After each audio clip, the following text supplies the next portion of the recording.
Hello, everyone. I am your host, Michael Bloxton, and I am inviting you to episode number 2, Space Without Limits, with Dr. Namrata Goswami. Did you know the Chinese have set a goal to dominate space as part of their China dream and have even written it into their constitution? Well, there's a lot most people do not know about space, but today we have a special guest who does, Dr. Namrata Goswami. She has authored several books, including her latest, Scramble for the Skies, the Great Power Competition to Control Resources of Space. She's done extensive research that reports to the U.S. Congress on what world powers are doing to conquer the next frontier. Dr. Namrata Goswami. Thank you, Michael. It's a great honor to be on your show. And so thank you for having me. Absolutely. You have been someone that I have been so fortunate to hear from directly and indirectly. I've seen you in many of the publications. I think the latest was Wall Street Journal that you were quoted in for some of the work that you've done. I've seen you directly speak on stages. I've seen you in conversations with generals. I have seen your expertise across the board, and I don't know of anyone that has the expertise that you have. So if there's anything in your background that you would like to point out for this conversation, would you please share it with us? Yeah, absolutely. So, in terms of looking at how I view space, so I have a PhD in international relations, and I view space as part of grand strategy. So, in countries' overall comprehensive national power. And for your audience, my work on China and India's space program within that particular conceptual framework was supported by the Minerva Research Grant from the Office of the US Secretary of Defense. And I've spent actually nearly 10 years looking at especially how China is viewing itself and also how it contributes to its own leadership structures, not just in space, but overall. So that's a little background for myself. I appreciate I appreciate it so much, and I know that our audience is going to appreciate it even more as they listen and we start to really peel back all the different layers here. I think the most common understanding of space power is governments and government agencies. Right now, if I were to ask the average American, I don't think they would necessarily assess China as a space power. I think there's a lot of sectors that don't assess China as a power, whether that's AI, whether that's finance, whether that's technology. There are a lot of ways in which China has shown up, and what we're talking about here today is specifically space power. Who do you see as space powers in the world today? Sure, Michael. So, if you look at the world today, first of all, there is a clear difference from how space was conceptualized during the Cold War, by which I mean the end of the Second World War, 1945, to about 1991 with the collapse of the Soviet Union. So, at that time, space was viewed a lot from prestige perspective, from showing off technology, as well as by being able to show human presence, for example, on the moon for a few days and bringing them back.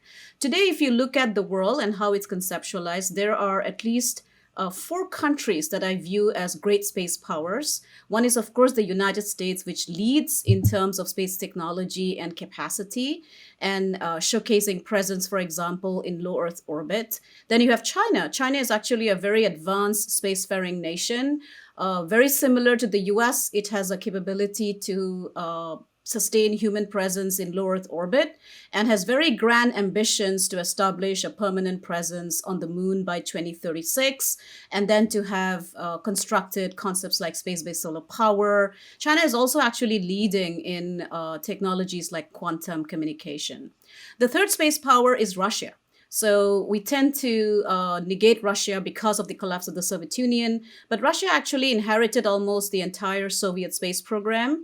And it's one of the countries that is able to not just launch to space, but also have technology transfer and relationships with other countries, for example, like China and India. And that can actually give it a lot of influence. And then the final space power is, of course, India. India is a very advanced spacefaring nation with independent launch capacity and also has the ability to send robotic missions, for example, to the moon and Mars. Thank you, Namrata. The fun part of this the fun part of what I would love to dive into is India.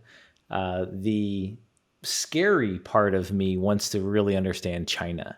And China has come from 100-something economy 2 or 3 decades ago to a number two economy. You just listed them as a number two space power. The presence, the ever-present real danger that we have is the difference in ideology and morality. I believe you've also dug into what they see as their rights and why they wrote into the Constitution. Could you expand on that? Sure. So, what is interesting from anybody studying China, especially looking deep into their space program, is that first of all, their space program is conceptualized as a civil military fusion program. So, that's the key difference, for example, with the program in the US, where you have very clear civilian and military structures. So, under President Xi Jinping, who became the president of China in 2013, and he's also the commander in chief of the Central Military Commission. President Xi identified space as part of China's dream, and by which he argues that by 2049, which is the 100th year celebration of the establishment of the People's Republic of China, China will actually become the lead actor in space. And by that, he argues two very critical points. One is that this particular revolution in technology for China, including space, artificial intelligence, robotics, will be led and directed by the Communist Party of China. Now, to achieve that particular goal, what President Xi actually basically maneuvered is that they included the concept of the China Dream, that includes the space dream, in the Communist Party of China Constitution in 2017. So that means that the focus for space has a very strong ideological backing, but also is now part of the constitution of the most important actor in China. This is something new. It had not happened historically. Scary. Honestly inspiring to have someone so dedicated to something that they write it into their most, I guess, foundational document, their own constitution. Inspiring. I wish we would take that step too. Has India done anything like this?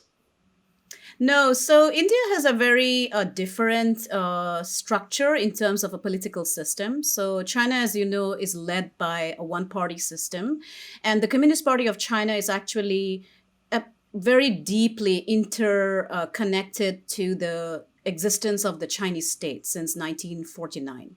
India is a democratic country, so very similar to the US. It has to go through elections. It has a prime ministerial system, a parliament, which is what it differs from. But then you have electorates, and the constitution is such that any change in the constitution would require two-third majority of parliament, which is very difficult to enshrine. And no, India, beg your pardon, has not constituted the establishment of an India dream that includes the goal of becoming the foremost nation in space by 2049, hypothetically. So India has not done something similar. And It's a neither very has the different United path. States. Yeah, Yes, very yes. different path, and it's unfortunate that we don't have that clarity.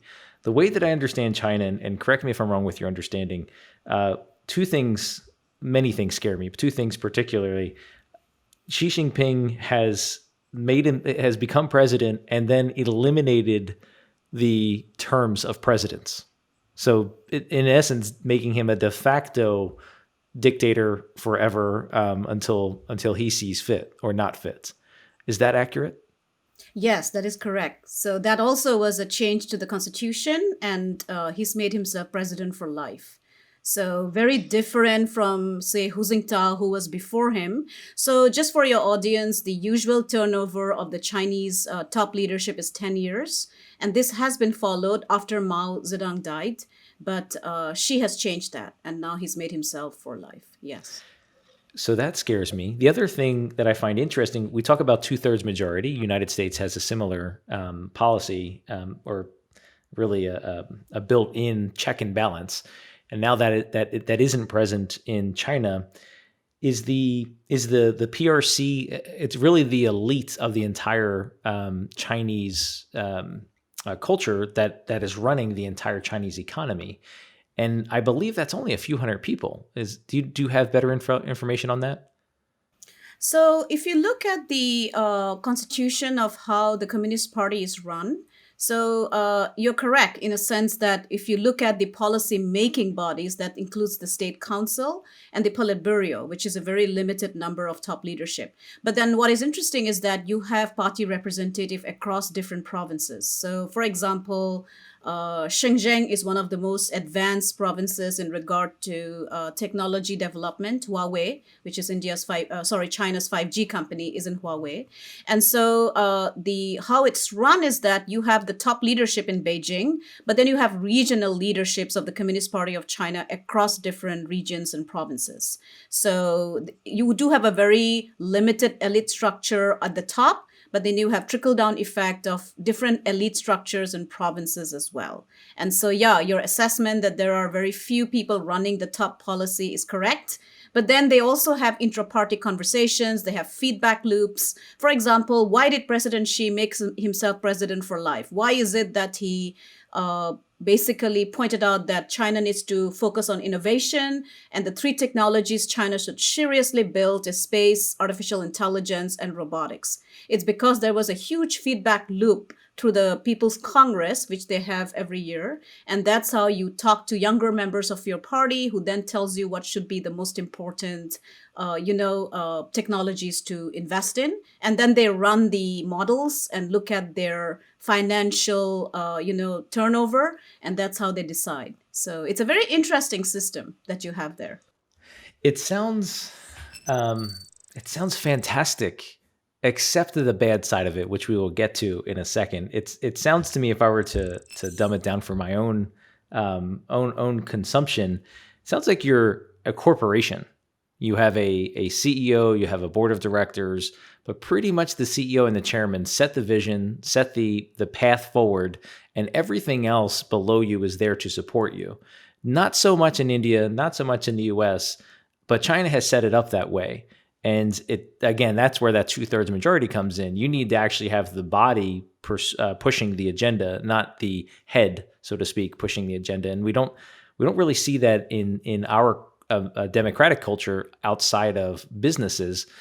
But that's what you see, exactly what you see in China. So he's able to make these broad strokes without much pushback. Yes, and also because they don't have a free press and a free judiciary. So that helps. So if you do not have critique of your policies, you can basically institute what you think is in China's interest. And so one way that China institutes policy is, first of all, to look at the world. For example, they have very deep study of the US, including the US space program, and see what are the kind of conversations that are happening. So, for example, when there was this conversation about the critical importance of the moon by Paul Spudis and Dennis Wingo in their books and their public discussions, you saw that in China you had a parallel discussion happening from the Chinese space scientists like Wu Weirin, who's the head of their lunar exploration program.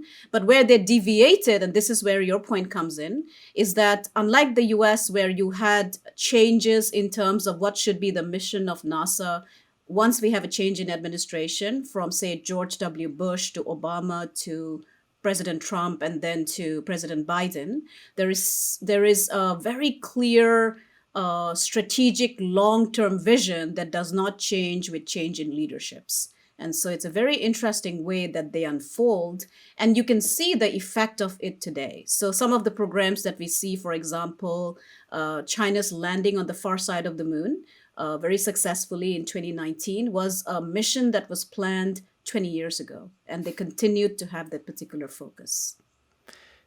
The couple threads I want to pull on there, we have free press. That is something that I believe works for our advantage and against us. Obviously, we saw Russia definitive proof in the 2016 election. They're meddling in our, what we believe to be our free thought, free speech.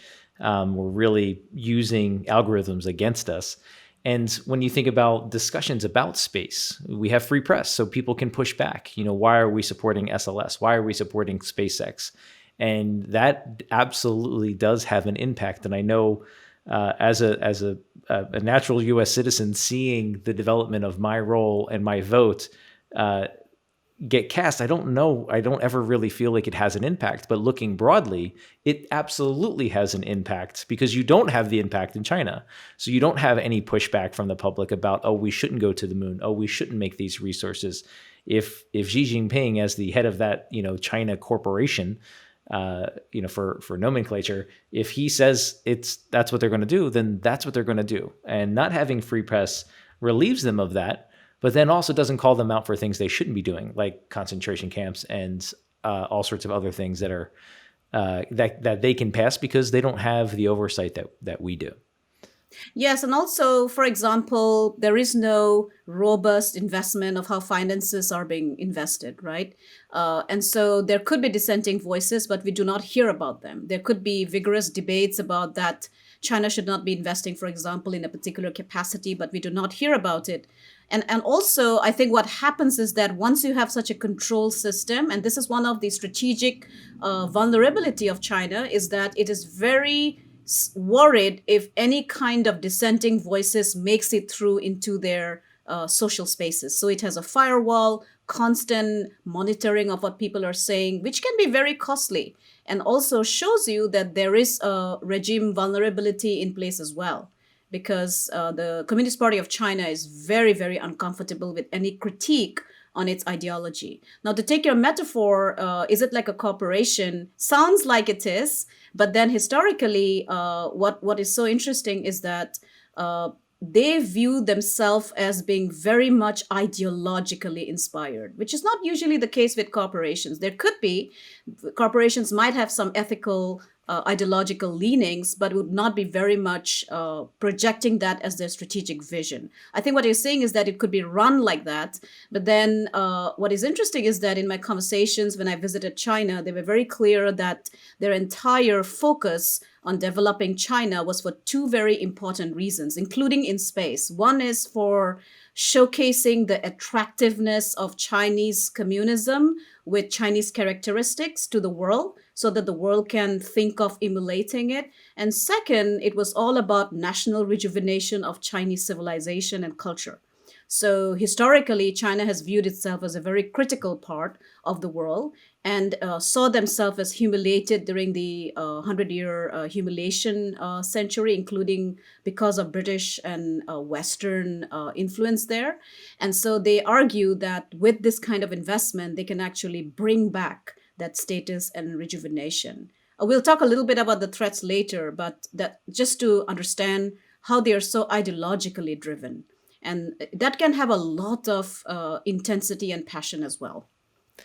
I love that point. I don't think most American and Westerners appreciate China's history.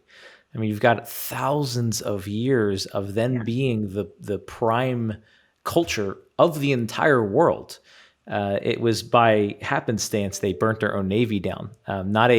Not a shining point for them, and it was this blip of time in a multi-thousand-year history that the U.S. rose and the world became what it was to allow the U.S. to rise. And when they talk about and correct me if I'm wrong, when they talk about Western influence in that 100-year humiliation, the United States was notably absent because we didn't have that type of influence or capability at that time. We were there and brought in during the World Wars, not necessarily before, to make that influence, which I find interesting in a historical.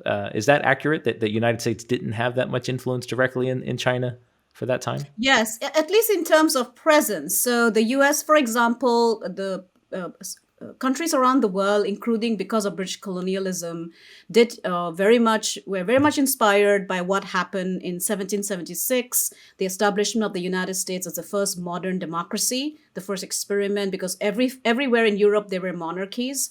So you did have ideational, if I may, the influence of ideas. But you're correct that in terms of strategic presence, the British Navy was dominant at the time, and the US was not such a presence as it is today in the Indo-Pacific and China and areas around China. And simultaneously, what was happening with India around this same time? So around the same time, India was, of course, under British colonialism. And since 1757, the British colonial presence has been very strong. And so India was being dominated, and there were these arguments that British colonialism led to a lot of exploitation of India's human capital, raw materials, and being exploited by the fact that raw materials were sent sometimes without any kind of payment back to the UK and the British Empire, and then return as manufactured goods, right? And so India got its independence in 1947 after the Second World War. And as you know, Mahatma Gandhi was one of the leaders of India's independence movement. And so India and China actually came out at that time, both suffering from centuries of humiliation. And what is interesting is that this is where India deviates a little bit from China, that India actually became a part of the democratic order because of certain leaders like Jawaharlal Nehru, who was India's first prime minister.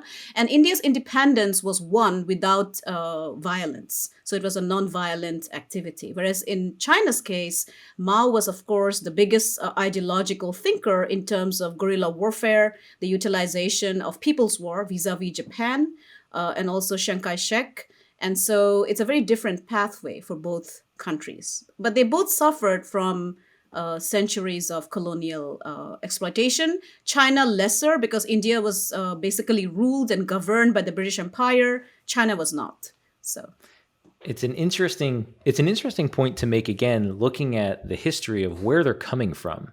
So they both had the same oppression, or a similar series of oppressive events, but the response to that was different. I know I can't remember how many people told me it's not what happens to you, it's how you respond to what happens to you. And China responded in that guerrilla warfare sense, and India responded in a democratic sense. Yet today, not quite 100 years later, we're discussing space powers, and U.S. obviously being number one, China number two, Russia number three, and India number four. So all of those people are still on the same stage.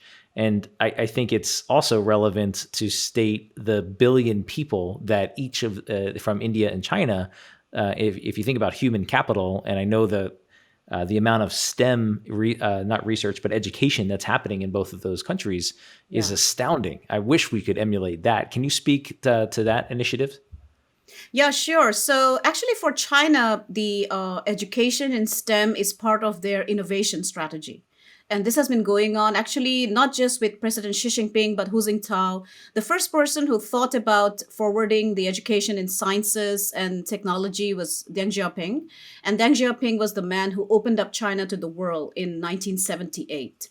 And so there was this focus, there was this understanding that if you have a basically a citizenry that is skilled in STEM, you will actually be able to contribute to the world as well as to your own development as a civilizational state, right? And so in China, what is interesting is that there are two standards that they have. One is that they're looking at how their STEM educated population also are able to go abroad for higher studies, especially in very good Western universities. And then what is more interesting is that they're offering very high competitive salaries to draw them back. So if you look at China's space program today, they are about the ninth generation of space scientists. And most of their space scientists of the younger generation in the mid-career level are actually mostly educated outside of China. And so they have a very good skill set. And then they are offering very high salaries. Now, in the case of India, again, there has been a big focus through the Indian Institutes of Technologies and other engineering institutes to develop India's skill base. And for example, the first Prime Minister of India, Nehru, and the continuous prime ministers after that, including Modi, also have a push to manufacture and build India's skill set. But I would argue that India is not yet at the level that China is because of China's ability to build institutions, to compete at the international level, for example, publication of peer-reviewed scientific papers, and the investment in R&D, the research and development, is very high in China. China is actually now, according to the National Science Foundation, very close to the US. US spends about $500 billion approximately on research and development. China is about $485 billion. So they're catching up. And most of their space companies are prioritizing research and development investments. So it's a very, very different scale of ambition.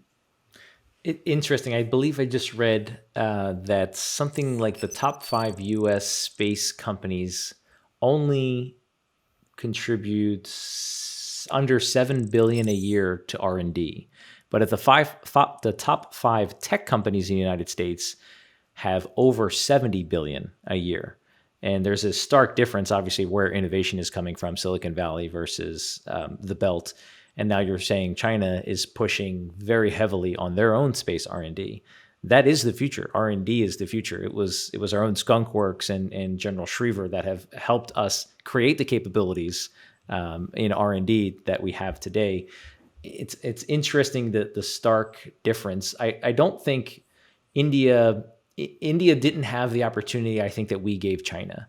If I look back, there was a definitive aggressive party against the US, and the US has repeatedly tried to make others like us, which makes sense from a very diplomatic global perspective. And we poured resources, we poured opportunity into those things, helped create all that infrastructure. And uniquely, China didn't quite care about privacy or intellectual property, so it was happy to take everything and anything that it possibly got its hands on. And we didn't give that opportunity to India. Two, India respected our IP, so they weren't stealing their way ahead, and they weren't also being given the same opportunity that China did. Any perspective on that? Yeah, so if you look at what the at that time, so let's go back, say, to the 1970s, 80s, 90s, when there were this, and especially including President Bill Clinton's term, right? So there was this interesting American hope that once you develop Chinese private sector, so-called private sector, once you have more and more interactions with the world, once you have an open up China that actually Chinese citizens traveling all across the world, the Chinese diaspora and investments, foreign direct investments, that will lead to, so economic empowerment by default would lead to democratic institutions. That was the liberal hope. I use the word liberal from a classical sense, which is that in the UK, for example, J.S. Mill's famous essay on liberty, that the moment you have an empowered citizenry, you will develop the government that you want you to be represented in, right? So that was the hope for American investments as well. And we shouldn't forget that the China opened up 20 years before India. So 1978, India opened up to the world in 1991, right? Because of its financial crisis and defaulting fears. So that said, what happened was that I don't think because Americans tend to mirror image, if I may, because they see the world in their image, they think that everybody else should have the same culture, the same ambitions. I think there is a misunderstanding that other societies and countries might have a very different strategic culture and political culture. And so I argue that in China, the end of democracy was in 1989 with Tiananmen Square. And so when Deng Xiaoping, actually Deng was a very open, willing to have critical conversations within the party to improve the party. He suffered a lot under Mao Zedong, who tried to purge him. His own son died by being thrown from the third story of a building because of Mao's purges during the Cultural Revolution. But what happened was that people didn't realize that Deng, despite all that, was an ideologue. He was a deeply wedded to the ideology of the Communist Party of China. And so when the democratic student demonstrations happened for democracy in China, Deng basically responded with a heavy hand, with tanks and soldiers killing nearly 10,000 people. And that was the end of democracy and any kind of intra-party conversations. And despite that, I think America still hope that the more you invest in China, the more you include China in international institutions, including membership in the World Trade Organization in 2001, that China would become like America, right? But anybody who studies China and Chinese culture and how they are constituted, they are different, and they might not have the same desires that an American might have. I don't think it's ignorance. I think it's rose-colored glasses, American-colored glasses. I don't. I know people today, prominent, smart people that are literally saying you should go to China and do this thing.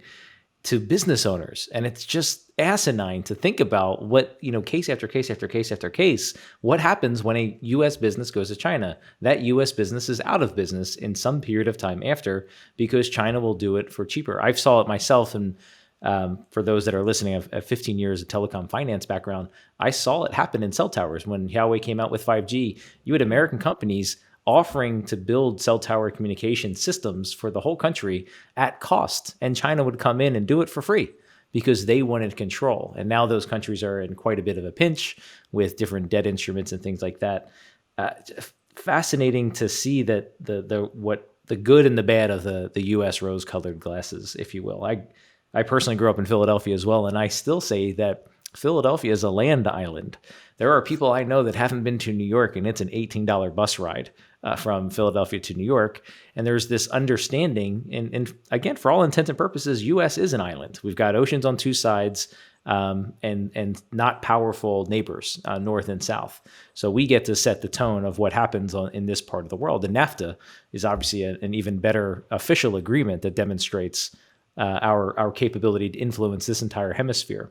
So sad to see. I don't know from my perspective, and I'd love to learn from you, what are the opportunities here? If China is taking the stance that they are definitively and clearly, and India is taking another road, we get to see kind of, it's a wonderful thesis we have. Oh, and by the way, I do agree that U.S. is a clinger. We hung on way too long, hoping China would spin around, which it didn't, because I think, again, China or U.S. didn't appreciate the 5,000 years of history that were playing into that entire time frame. And China saw it as a great opportunity to take advantage of these gifts that they were being given, all this intellectual property. India did it the right way, a little too late to really keep pace with China, and hopefully together as Western, a united democratic presence going forward, we can do things better. What are the opportunities for us, people that are listening, people that are learning about the stark difference between how China operates and how democratic nations operate? What do you see as opportunities for us? Sure. So I think, having said, so when people ask me, like, why do you study China, or why do you study China's space program in particular, right? So in my assumption, if you are a grand strategic thinker and you do want to understand how a country who is competing with you is constituted, it's very important to understand it from that particular country's perspective without having a subjective assessment based on your own lenses, right? And so for that, there are two things that come out from China's space program, and I'll respond to how that could be an opportunity for, say, the US or India, for example.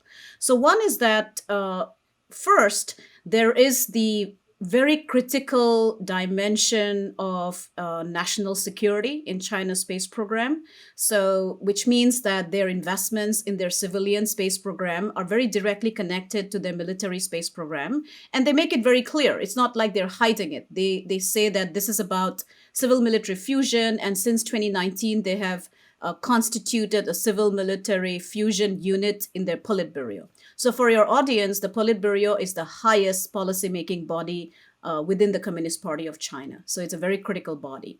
And the second important thing is that they also want to assume leadership in space by 2049 for two reasons. One, so that they can append an American-led world order, because they connect space leadership to global leadership on Earth as well. And they're uncomfortable with an American-led world order for the reasons I pointed out, an alternative system, which includes their development of the Belt and Road Initiative, for example, that includes the Spatial Information Corridor now, by which I mean space collaboration. And don't forget, there are 139 member nations that have joined the Belt and Road Initiative, including certain US allies like New Zealand and Austria and Italy and Luxembourg, right? And so these are very important dimensions to be kept in mind. Now, having looked at that and having looked at how they are constituting their space program, so their space program is not an end in itself. It's not about developing technology or the means to send humans, for example, to the moon for a few days. Their space program is about sustainable permanent presence and ensuring access to space for Chinese great power advantage. So it's very clear in their articulation. Now, what could be the opportunities given this particular articulation? One, I think the US still is seen as a leader in terms of constituting rules of the road. So we have countries that have signed on to the US, for example, the Artemis Accord, the China-Russia lunar exploration agreement that they signed last year hasn't been able to garner that much, bilateral relationships or agreements, like, for example, NASA's Artemis Accord. So there is that reputation, there is the important leadership in terms of setting the rules and the regulations, for example, at the level of the UN. And I think the third advantage is that democratic societies are creative.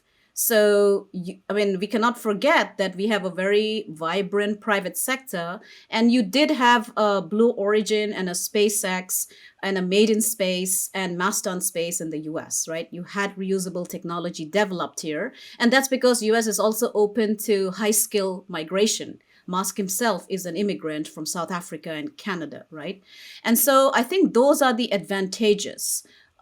And also the other advantage today that I see, which I'm very happy to see, and one of my critique historically has been that the US is not able to commit to a long-term space vision. So as I mentioned before, Michael, there is a change of mission. For example, let me give you a concrete example, right? So when George W. Bush was president, he identified a vision for space exploration in which he said that the Americans should go back to the moon by 2004. At the same time, the Chinese lunar exploration program was established, and Ouyang Xiang and Wu Weiring, who are the head designers and founders of that program, pointed out that China is going to the moon for lunar extraction and resource utilization. There was no mention of a human moon program, right? They were very clear. So that's number one. So my critique was that once Bush, basically he finished his 2 terms, and then you had President Barack Obama.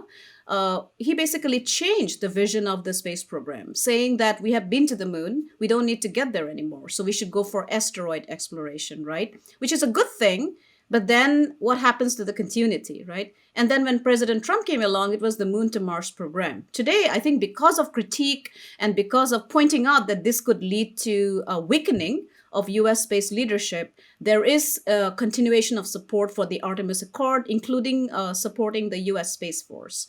Now, that's a good thing. I'll end by saying there is something that still needs to be done, and that is, unlike China that has clearly articulated why it is investing in space resource utilization, developing renewable technology like space-based solar power, and developing their civil military fusion capability, the US hasn't been able to come up with a clear strategic vision of why is it going to space in the 21st century, right?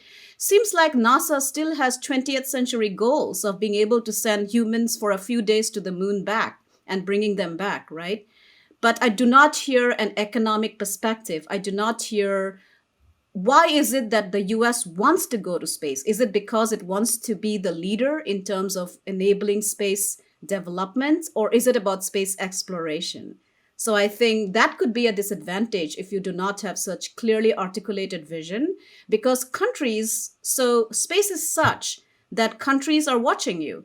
And if you do not have a clear-cut vision, you do not include them in your vision, like China is doing through the Belt and Road Initiative, basically telling countries that we will invest in your space infrastructure and offer you loans at a very, good rate, but we do know that they could be predatory too. But the US is not coming up with an alternate institutional vision or long-term plan. And that could lead to a weakening of US leadership. Lead to, or is already showing itself? We don't have to go down that rabbit hole. I wanted to create this program for the fact that I don't see the same thing. I don't see a unified vision. One thing that I've seen in the different events that I've been invited to for DoD or Air Force or Space Force or White House stuff is a lack of vision. And I am preaching to the choir, obviously, about needing a vision and getting all of the thousands and thousands of different units, agencies within whatever DoD or government agency to row in the right direction. The purpose of this program is for people to find your place in space. And what I aspire to do is to bring on amazing, smart people like yourself that can educate the average person so they can understand what the actual ground play is Someone once explained it to me like a map. A map, if assuming first you have an understanding of the lay of the land, which is the first thing a map does. Second thing is you need to know either where you are, and third is where you're going. Without those three fundamental things, you are lost. You don't have a map, you don't know where you are, you don't know where you're going, nothing is happening. And I think we've got through this conversation, I again am educated by your expertise in understanding the lay of the land. I see India as this amazing asset that has yet to fully develop into the humming capability that I think it will be. I am now even more clear as to why China is a threat to our way of life. And again, they're good with concentration camps. They're good with killing for the sake of the message. We are not. I don't think those are good things for humans. And this entire push to find help people understand your place in space is why I created this program, why I believe we need to be understanding what our enemy is doing, what our assets are, and where to go. Have you heard, I mean, in my personal opinion, I have never met a military service member that wasn't supportive. I have literally never met someone who was like, who's just turned me around and said, get out of my office. Everyone has been supportive. Every civil servant I've gone to has been supportive. I rarely meet a civil servant who's capable of executing. They're so tied by red tape and their hands are tied behind their back. Even if you present them with exactly what it is that they want, how they want it, where they want it, when they want it, sometimes they can't even acquire it because of all the red tape. Have you had either on the good side of that, have you had an experience where you've seen a kind of a counterculture or subculture in the United States, whether it's the military complex or even NASA, that is moving us into this broader, longer vision? Yeah, well, that's a great question. So, I mean, if you look at the military, for example, let's look at the newly established US Space Force, right? Established since 2019. So, some of the documents that have come out, for example, supported by the US Space Force Chief Scientist Office, which looks at long term futures, including where the space economy will be in 2060 and what should be the role of the Space Force in it. You have documents basically articulating that there could be a possibility that you will have American citizens working and living in space. And if that is the future, what should be the role of a military service? So you have these conversations. But I would argue that that has not really made it into the tactical operational manuals as yet, right? So if you look at the Space Force as it is constituted today, it's a lot about terrestrial support, understandable because the other services depend on space for a very, very key functions like command and control, moving of forces out of line of sight, GPS support and so forth, right? Or missile warning and tracking. But I think what is so important is that you need to have these strategic conversations. So I make a difference between tactical and strategic. And I see myself as more a grand strategic thinker. So I argue that you need both. You need great expertise, operational capability when it comes to defending a satellite, ensuring that your satellite assets, including your strategic warning satellites for nuclear command and control, are safe. Because as you know, Russia has tested an anti-satellite weapon in November of 2021, and China is continuously developing that capacity. So they could be under threat. And so that's a very important function. But I think in the long term, it's also important to have that grand strategic vision of where your space service should be. So to answer your question, I have had these conversations about long-term futures. I see that there is understanding of it at the leadership level to an extent. But then, as you said, because of administration, policy guidance, because of red tape, because of the hesitancy to invest in long-term, because space is a long-term investment in building capacity, there is a lot of red tape and hesitancy as well. But that's the nature of democracy. We've got this far despite that. So I'm hopeful that because of a push by a small group to think about future and grand strategic thinking, which China is doing, so that could actually lead to a more positive, development. Let's hope that that would be the case. Margaret Mead has a quote that I appreciate. Never doubt that a small group of thoughtful, committed citizens can change the world. Indeed, it is the only thing that ever has.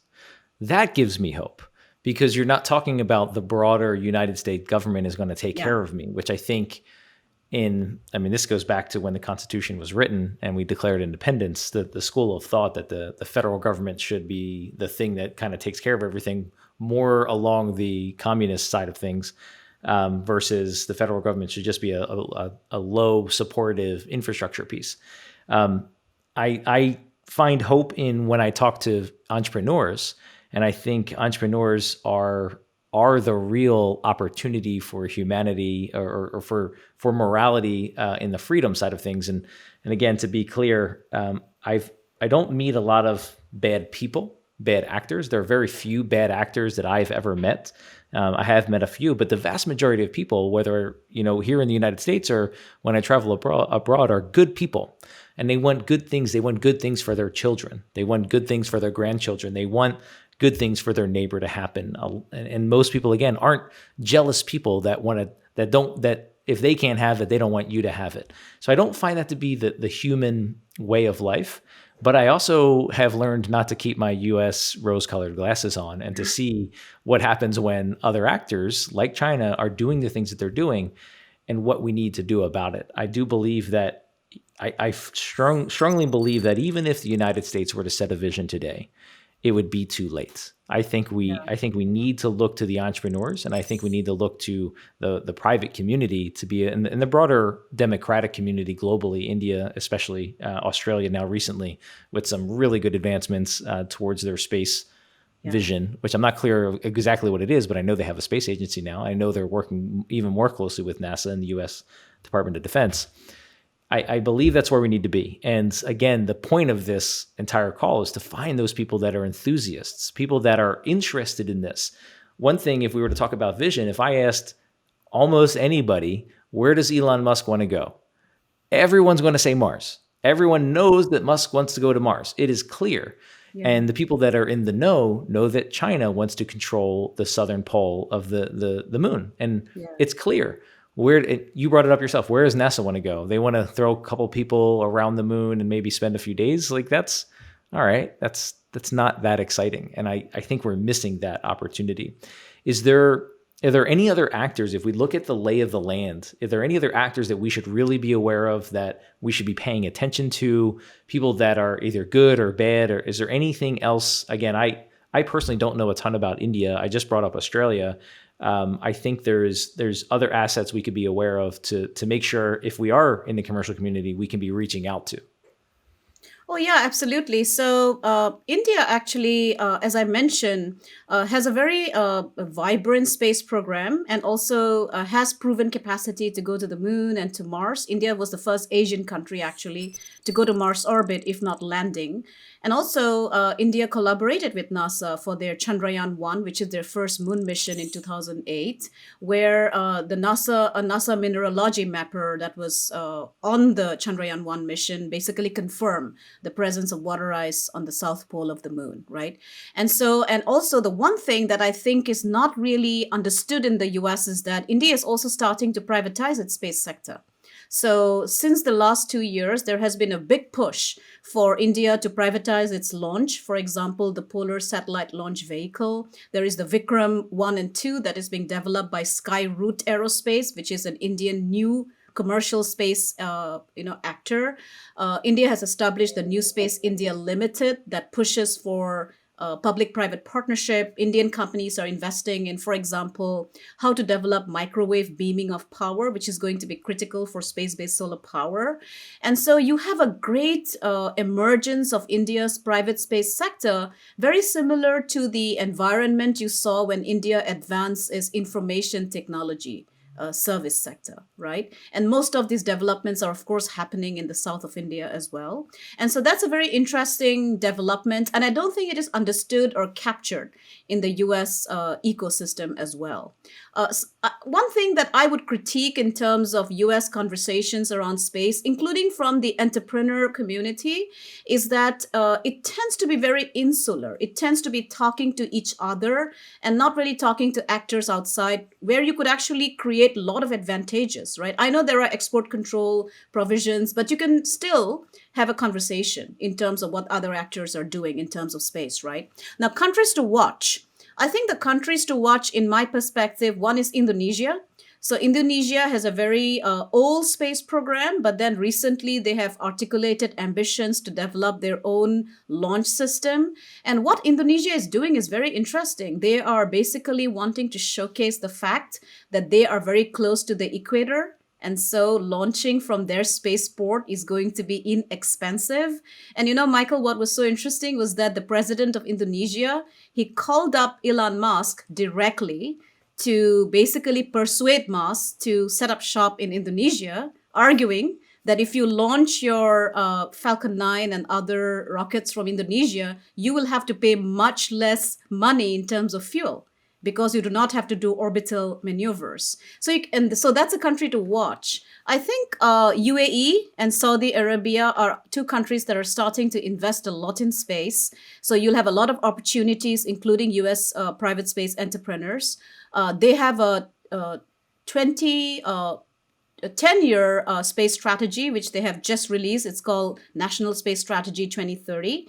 And they have one of the most ambitious space programs. They want to establish a city in Mars by 2117. And their argument is that UAE has showcased to the world the ability to build an amazing oasis by using resources which are rare, by using technology, and they want to replicate such an example, for example, on Mars, right? And so their argument is that once you have such an ambition, you will automatically build a service sector, a technology sector that would be geared towards that, but would build a lot of other additive technologies in the meantime. So that's a country to watch. And actually, UAE has signed the Artemis Accords. So it's an interesting development. Luxembourg, I would say, is a... You wanted to say something, Michael? I don't want to take away from your steam. I do want the listeners to understand where this is coming from. And again, I'll point to Scramble for the Skies as an amazing publication. I would have had it here. I don't believe it's actually on my nightstand. So I don't have it right here. Fantastic book. Impressive amount of research that you and your co-author have gone into. Are there other specific publications or books that are out already? I think you're working on one right now as well, but that you could let our readers know to really understand the depth of knowledge and body of expertise that you have here? Yeah, sure. So if you're interested in India's space program, more than what I had written in the chapter, so I just recently published a paper with the French Institute of International Affairs, and it's available, it's free. So if you go to their website, you'll find my latest paper on India's space program. And also what I did in that paper was that I kind of analyzed the economic dimension of India's space program. So what is the contribution to the global economy and what they hope to contribute, right? And so that's one publication. And then the publication that I think will be coming out next year, actually, by 2023, is the book I'm working on now, which is China's Grand Strategy and the Notion of Territoriality, where I'll be looking at not just space, but also the cases of the South China Sea and China's claims of South China Sea islands, as well as Tibet, Taiwan, and the East China Sea. So, but that is not available as yet. Should be out next year. I love that you just shared that. Again, the depth of your understanding of what is happening. I have not seen that from almost anyone. And when you speak, people listen, and that is at the highest offices and any other room that I've been in with you or virtually with you. So I appreciate that. And I hope that our listeners really understand that what you have shared here is not just opinion. This is based on historical understanding, study, actual conversations that you've had, and detailed analysis and research that you've done. So the weight, I hope the weight of your words come across to our listeners as to what's happening. One question I had, I know we have to wrap up here soon. The UAE, how do you see the UAE operating? They marshaled a force from oil and gas, right? A force of economic power to create, these oasis in the middle of the desert and to push this technology and to get to where they are. China had marshaled, the billion people of resources under Xi Jinping and prior presidents to be able to get the economy there. They also siphoned off a lot of intellectual property, as we talked about, and they don't have a brain drain because they have enough economic prowess to kind of bring their people back. Where's the UAE sit in that whole kind of hierarchy of organizations? Yeah, so I see the UAE as a middle power and not a great power. And by great power, I mean those countries that have resources to project power. By power, I mean economic and military power, right? So the UAE is a middle power, has a very strong economy, but does not have such a strong military power projection capacity. And that's why it has very close relationships, including with Russia. And so, where do I see UAE? I think what UAE will be doing in the next few years is that it'll play a very critical role, for example, in the United Nations Office for Outer Space Affairs and the Committee for the Peaceful Uses of Outer Space to ensure that the great powers behave in a way that space will remain accessible and open to the middle powers, right? Now, the second important thing which the UAE is doing, and which, by the way, Saudi Arabia has just established a Saudi Space Commission. I mean, 4 years back, very close to Australia, 2018. So one thing, Michael, which is so different in the post-Cold War is that you have 72 nations with space agencies. During the Cold War, you had two major space countries and then you had a few others, right? Today you have the African Union wanting to establish an African space agency. You have Turkey coming up with goals to go to the moon in collaboration with Russia. And so Saudi Arabia and UAE, I think the biggest challenge they're both having to question and answer is that you will run out of fossil fuel sometime, right? Your reserves are only to a particular time. I know Aramco has come up with assessments that they will last for another 50 years, but maybe they will drain out before that. And Aramco is the major Saudi Arabia oil company. And so what they are doing, which is very clever strategically, is that they're turning their economies from fossil fuel based supported economies to becoming service economies, right? And space is also viewed in that perspective. So once you develop capacity, for example, to build a satellite, UAE became the first Arab country to go to Mars last year with an orbiter. They launched from a Japanese rocket. And then their assessment is that once you build that economy of scale, like you build the service sector, you have these ambitions where now you have the capacity to invest in these services. For all good purposes, by say 50 years, you'll become the biggest service sector for space. For example, when you have people living in space, you have, low Earth orbit space structures, right? You will become a very big service sector. Singapore is a big example for all these countries. Singapore was a backwater with nothing. Lee Kuan Yew changed Singapore to becoming the most advanced country today with the strongest passport in the world, right? And so what Singapore did is that they turned themselves into a service sector. And this is something that audiences, or I have not heard many people realize, that China's biggest shining example to develop was Singapore. So Deng Xiaoping visited Singapore and asked Lee Kuan Yew, how have you turned your country into this miracle? And Lee Kuan Yew said, start with cities. Start with Shanghai, start with Shenzhen, build that structure. And so in that context, I think UAE will do something very similar. They'll try to constitute rules and norms of the road by influencing great power behavior, striking bilateral relationships with the great powers, including with Russia. And then they will turn to try themselves into an economy of scale, by which I mean a service-based economy that includes the space sector. So, and if your readers are interested, they have published their National Space Strategy Vision 2030, in which they highlight these particular aspects very clearly.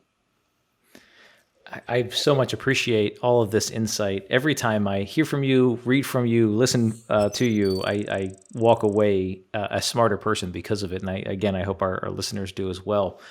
When I want to close with some final thoughts.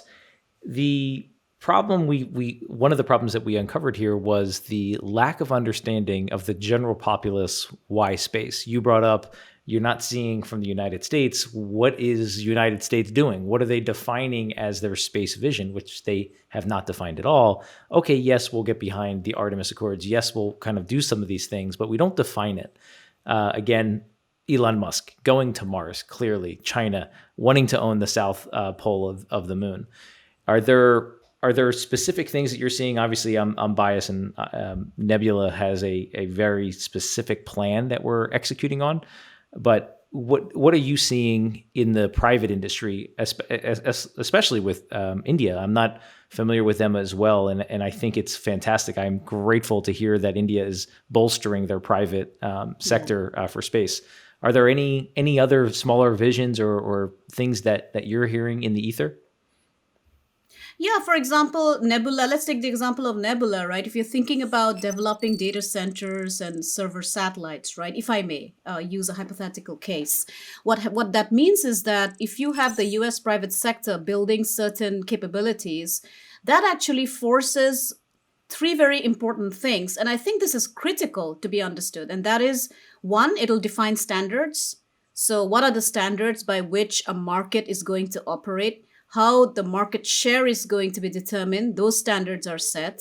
And then what happens is that once you build this capacity, you also build a vibrant customer base, right? Because private sector do depend on customer base. But then standards are the key, right? I mean, today we talk about some of the companies, for example, that are investing in space tourism, for example, Virgin Galactic, Blue Origin, and SpaceX, which is orbital space, and the other two are suborbital. But even that is a very critical development. Most people think that this is a waste of money because you have billionaires going to space. The cost of a ticket, for example, that recently flew on Axiom Space is $56 million. It's quite high. But I think what we don't realize is that once you have this kind of investment and sharing of a launch, you then build a capability for mass launches that can bring down the costs, right? And so what you do, you set standards for safety, you set standards for security, you set standards for how you actually basically navigate that launch. And I think that is something that the private sector, especially in the US, has very successfully done. I mean, Michael, it's interesting. For example, when I talk to students in Africa, for example, or in remote areas of India, the biggest inspiration for them are the competencies and efficiencies that have been developed by the US private space sector in this 21st century, right? And so I think that's what the private sector has a big contribution to make. But I'll end by saying that, and I keep repeating this, I think it needs to be repeated based on my work and the amount of time I give to looking at the policy documents, for example, of China, right? That even if you have such competencies, for example, private investment, if you do not have a clear-cut goal of why you are doing all these investments, right? Because Musk is a private company. He might say that he wants to get to space and build a city. He will not be able to compete, for example, with the UAE, who wants to do a very similar thing because it's a nation state. It has presence in the United Nations, has much voting power. Unless we change that entire structure, which I don't see happening, the outer space treaty is still relevant. States are still liable for how their private space companies behave. And so he will be in a disadvantage if you do not have a clear vision for why private companies invest in space at all. So it's very, very important to have that vision. I couldn't agree more. Again, I am biased. Nebula has a very, very big vision that will be teased out as we go through all these episodes and people start to hear different things. The future, I believe, has an amazing amount of opportunity. And the work that you're doing, again, understanding if we all just had a map to space, you helping us understand what are the features on this map, India, UAE, China, Australia, United States, where are these big mountains, where are these big valleys, is a tremendous help. I would encourage everyone listening to understand where we are, understanding this map, and decide where you want to be. Go as far as you possibly can, and then turn around and look at how did you get there, even if just an imaginary process. We do need a lot of infrastructure. I do believe Musk has the opportunity as a private company. I believe we have an opportunity as a private company. Thankfully, we don't have time to kind of get into this, but thankfully the United States is now saying they want to be a core customer. They don't an anchor tenant. They don't necessarily want to be the person paying for these things and doing these things. SpaceX has a huge customer in the Air Force and with NASA. They are not the only customer for SpaceX, but they are an anchor tenant, similar to the discussions we're having for the data centers and such, and commercial companies as well.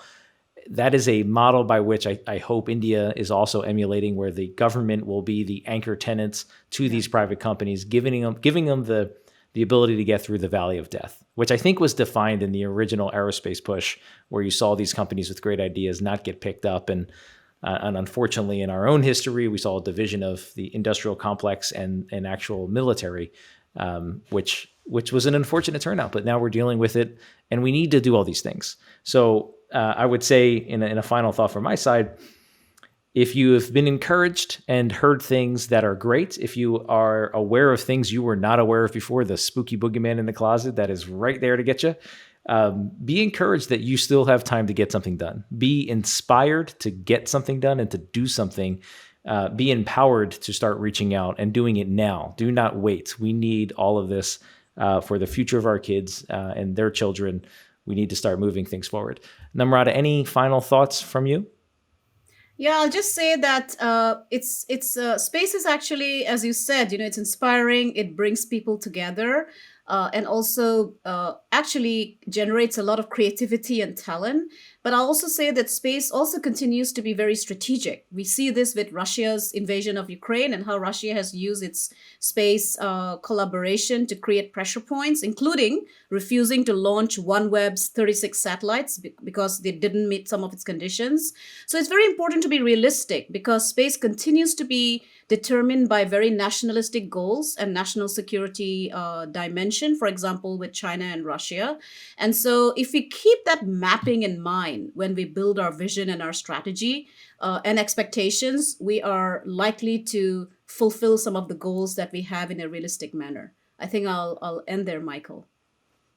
Dr. Namrata Goswami, thank you so much for your time, and thank you so much for your willingness to dive in deep and get us the information in consumable ways. Your book, Scramble for the Skies, was impactful to me in how I think, and all the articles that I've actually seen you. And thank you for the constant work that you are doing. And I appreciate your time here today.